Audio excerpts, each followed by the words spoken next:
गुरुजी प्रणाम। गुरुजी, ध्यान साधना किस समय करें और कर्मकांड किस समय करें, इसे समझाने की हम पर कृपा करें।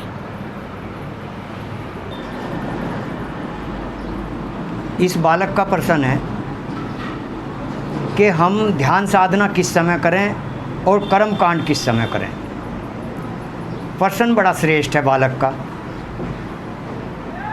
और जब बालकपन में ही ऐसी बातें करते हैं बालक, तो फिर बड़े होकर महान बन जाते हैं, वे ऊंचाई ले लेते हैं और बड़े साधक बन जाते हैं। तो अब इस बालक को हम ध्यान साधना किस समय करें और कर्मकांड किस समय करें, इसके बारे में इसे कुछ कहेंगे, बताएंगे। ध्यान साधना ब्रह्म मुहूर्त में करनी चाहिए। ब्रह्म मुहूर्त कब होता है? जैसे 24 घंटे में 8 पहर 64 घड़ी होते हैं। 8 पहर 64 घड़ी, तो 4 पहर दिन के और 4 रात के। अब उन्हें फिर घंटों में बांट लेते हैं,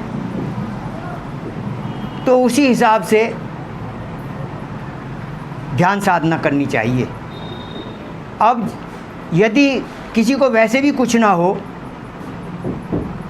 तो सूर्य निकलने से 3 घंटे पहले, 2.5 घंटे पहले बिस्तर छोड़ देना चाहिए, आराम सैया को छोड़ देना चाहिए। फिर उठते ही गुनगुना पानी पीना चाहिए, फिर लैट्रिन जाना चाहिए। थोड़ा भ्रमण, पानी पीने के बाद थोड़ा भ्रमण कर लो 10-20 मिनट, फिर लैट्रिन जाओ, फिर स्नान और उसके बाद ध्यान। तो ये समय है। और इस बालक का यही प्रश्न है कि मैं किस समय ध्यान साधना करूं। भाई, यदि आप कर सकते हैं तो ये समय है ध्यान साधना का। सूर्य निकलने से पहले पहले ध्यान साधना से निवृत्त हो जाना चाहिए। कर्मकांड, अब इस बालक ने कर्मकांड के बारे में पूछा। गुरुजी, ये यज्ञ हवन किस समय करें? यज्ञ हवन का जो समय, कर्मकांड का जो समय है, सूर्य निकलने के बाद। ये कर्मकांड का समय। और जैसे अब मंदिर में रेडियो बजाते हैं, लाउड स्पीकर बजाते हैं, वो किस समय बजना चाहिए? सूर्य निकलने के बाद। यदि सूर्य निकलने से पहले लाउड स्पीकर बजाते हैं तो साधक को बाधा बन जाएगी, साधक के साधना में बाधा हो जाएगी। तो किसी के साधना में बाधा नहीं करनी चाहिए। तो रेडियो का समय भी सूर्य निकलने के बाद है। मेरी आवाज़ को, मेरी वाणी को जो भी सुने, कर्मकांड वाले, रेडियो बजाने वाले, वो इस पर ध्यान देने की कृपा करें। और ये मैं नहीं बोल रहा, ये हमारे ऋषि मुनियों का कथन है जी। ये तो वेद कह रहे हैं इस बात को, वेदों में है यही बात कि कर्मकांड सूर्य निकलने के बाद और ध्यान साधना सूर्य निकलने से पहले। ये हमारे वेदों ने हमें बताया, हमारे ऋषियों ने बताया। वेद किसने बोले?